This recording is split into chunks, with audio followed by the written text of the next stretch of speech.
From the opinion pages of the Wall Street Journal, this is Potomac Watch. Only weeks after the Supreme Court's recent ruling on racial preferences in college admissions, the broader implications are now coming into view. Plus, President Biden responds to the justice's ruling on student loan forgiveness with a new debt plan. Welcome, I'm Kyle Peterson with the Wall Street Journal. We are joined today by my colleagues, columnist Alicia Finley and editorial board member Colin Levy. The Students for Fair Admissions case versus Harvard was broader than just the university admissions, as we are now finding out. One thing that is notable, a couple weeks ago, Columbia Law School's legal journal, the Columbia Law Review, said it was going to have to delay appointments of students to its staff. Here's the statement. In light of the Supreme Court decision on Thursday, we are working with university leadership to better understand any implications for the journal ranking process. Because of this, journal acceptances will be delayed until we receive further clarity.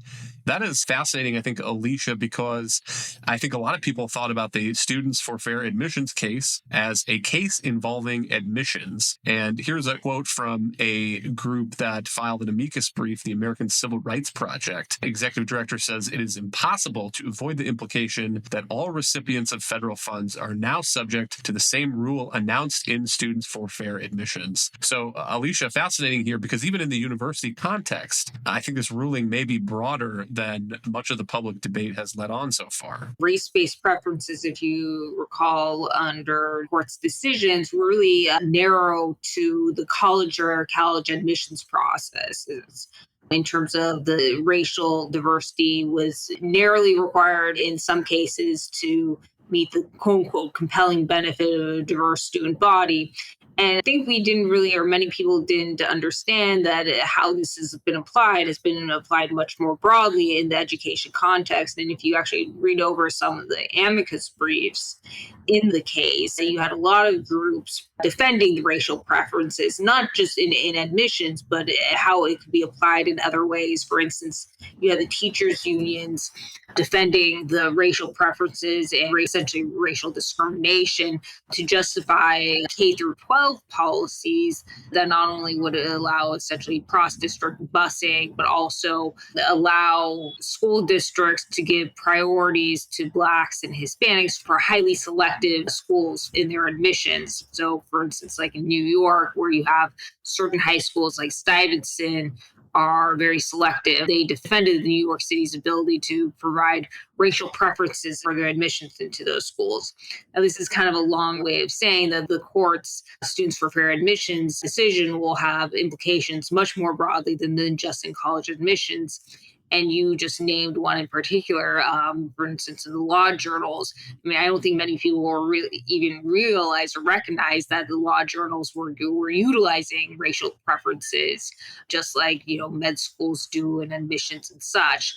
And so it'll be interesting to see how they try to straddle this, if they're going to actually still continue to discriminate on the sly by providing maybe covert preferences, or if they will actually follow the Supreme Court's decision and apply it faithfully. And then we move outside of the university setting, and I would point to a recent letter dated July 13 that was sent by 13 state attorney generals, including those for the states of Kansas, Tennessee, Arkansas, Alabama, Indiana, Nebraska, South Carolina, Iowa, Kentucky, West Virginia, Mississippi, and Missouri. Oh, and don't forget Montana down there at the bottom. Red states generally, to Fortune 100 CEOs. And they're making the argument, Colin, that the Supreme Court ruling has implications for what's happening inside those businesses. So what is the argument they're making that the ruling on university admissions and university settings applies in corporate America? In education, they're dealing with Title VI of the Civil Rights Act. And in the case of businesses, you're dealing with Title VII. The thing is, the languages in those two pieces of the law are nearly identical.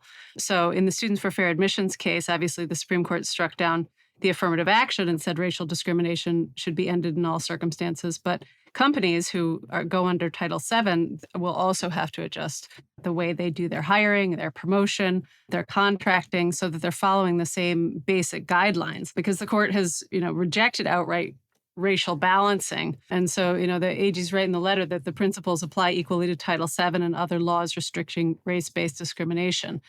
This is something that I think is really going to ripple through corporate America in ways that we can't even exactly anticipate yet. I mean, if you look at the growth of the DEI bureaucracy within corporate America, it's just been enormous. I mean, between 2019 and 2021, Glassdoor actually ran some data that showed that DEI initiatives grew from 29% in 2019 to 43% in 2021. And, they've become very much part of that corporate culture for hiring, for promoting, and just in the corporate culture in general. So I think the incident that you talked about with the law review at the beginning, the same sort of thing is going on all over corporate America, where companies are saying, gosh, do we need to be looking at this? And for sure, they're looking specifically at that concurrence that Justice Neil Gorsuch wrote in the Harvard case, saying that companies should be on alert, that this should also apply to Title VII. To underline that point about Title VI and Title VII, I'll just read the language of Title VII. It says that it's an unlawful employment practice to fail or refuse to hire or to discharge any individual because of discrimination with respect to race, color, religion, sex, national origin. And so, Alicia, these 13 attorney generals are saying, let there be no confusion. These principles apply equally to Title VII and other laws restricting race-based discrimination. And so maybe there will be some follow-on litigation, Alicia. Often there is after one of these big Supreme Court rulings where lower courts are sort of delineating the bounds of where and how it applies.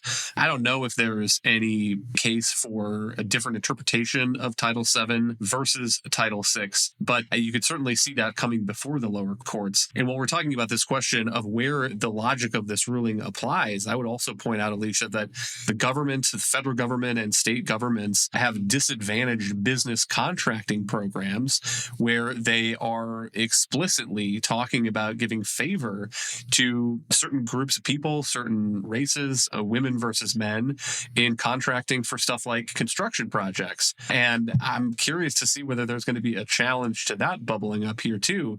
Just reading, again, the logic of this Students for Fair Admissions ruling. So I think there actually have already been some challenges to that, and some of them have percolated in lower courts, and some of them just haven't been, there have been decisions and they just haven't set a precedential impact in the appellate courts. If you recall, a couple of years ago, and this isn't actually explicitly under Title VII or Title VI, but you recall the Farmers or Farm program that was established under the Biden administration would essentially provide preferential loan forgiveness for minority farmers. And this was challenged in various courts by white farmers, and it was repeatedly ruled illegal for violating essentially equal protection. Now, I think you're going to see that to a lot more programs, as you mentioned, the diversity contracting in local governments. You may also see that, as you mentioned, in private enterprise. I think I wrote an editorial last year on a challenge to Pfizer's internship program, basically that gave preferences to minority applicants. And these are actually just very common now in corporate America. The case actually ended up being thrown out by a judge, but the Pfizer essentially ended up settling it by eliminating its racial preferences or its program. So I think it was actually did foresee that this could be in legal jeopardy under the court's decision in Students for Fair Admissions. Now, again, there are a lot of other cases where you have preferential, maybe not a preferential hiring, but preferential promotion practices, diversity targets that corporations are trying to meet for management level positions or board diversity. Just throw out another example, NASDAQ has required that all companies that list on their exchange, they have a choice of whether to disclose the diversity of all their board members, or essentially required to put at least one or two minority candidates or directors on their boards, depending on how big their boards are. And again, this is something that could now be challenged under Students for Fair Admissions. I imagine NASDAQ tried to, again, straddle this a little bit by saying, well, they don't have to, they can just disclose this information and disclose why they're not complying with our mandate. But I think the intent of it's rule is to essentially force diversity or racial quotas. California did that actually explicitly in the law, and that was actually overturned in state courts, though I think it could have been challenged now again under the court's Students for Fair Admissions ruling. And so again, you're going to see a lot of these challenges, and they're going to be bolstered by the Supreme Court's recent decision, even though what a lot of these practices would and should have been illegal even before that. That's the other piece of this Attorney General letter, Colin, that stands out to me is they point to long lists of companies that are making these sorts of pledges. So here's one that they cite from a Reuters story. Alphabet's Google said 30% of leadership positions would be filled with employees from underrepresented groups by 2025.